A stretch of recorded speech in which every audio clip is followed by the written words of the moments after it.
Almost every experienced English teacher has one nightmare memory from when a class or a group of students destroyed them.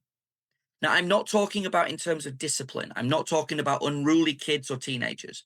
I'm talking about a group of students that you realize know more about the topic you're teaching than you do.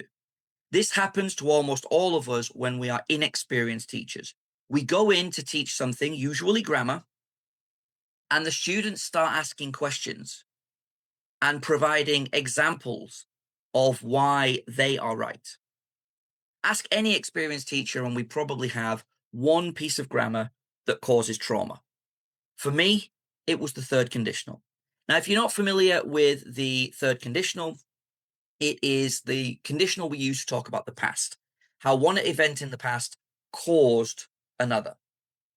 Okay, so I might say something like, if I hadn't played a Japanese video game, I wouldn't have moved to Japan. Or if I hadn't been lonely when I was in Hungary, I wouldn't have got my dog.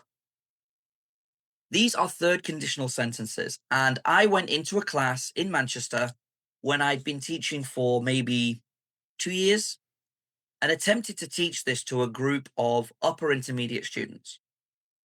There was one student in there that was very switched on when it came to grammar. I still remember her. Her name was Maite.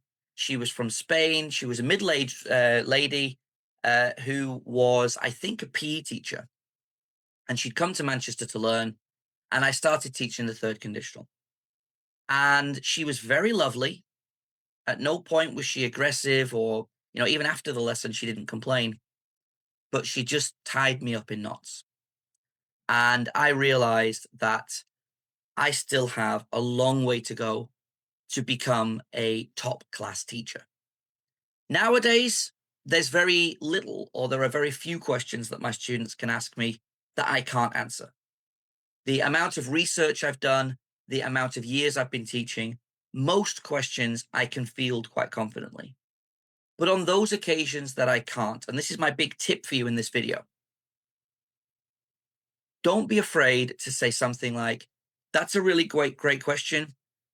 We don't really have time to cover it today, but let's have a look at it tomorrow. Then you can go away in the evening, research it, and you can come back the next day and and answer the question. You can also be honest with your students. You can say to them, no one's ever asked me that before. I don't want to give you a bad answer. So let me think about it and let me explain it later or tomorrow. Students will accept that much more readily than a teacher attempting to answer a question when they are not capable. That is going to be the topic of a future video. But for now, that's it. What I'd like from you is I would like you to post in the comments, what is your traumatic grammar point? Which piece of grammar or even which lesson, it could be how to teach an essay or something like that. Which lesson really caused you problems? Which lesson did the students really show you up in?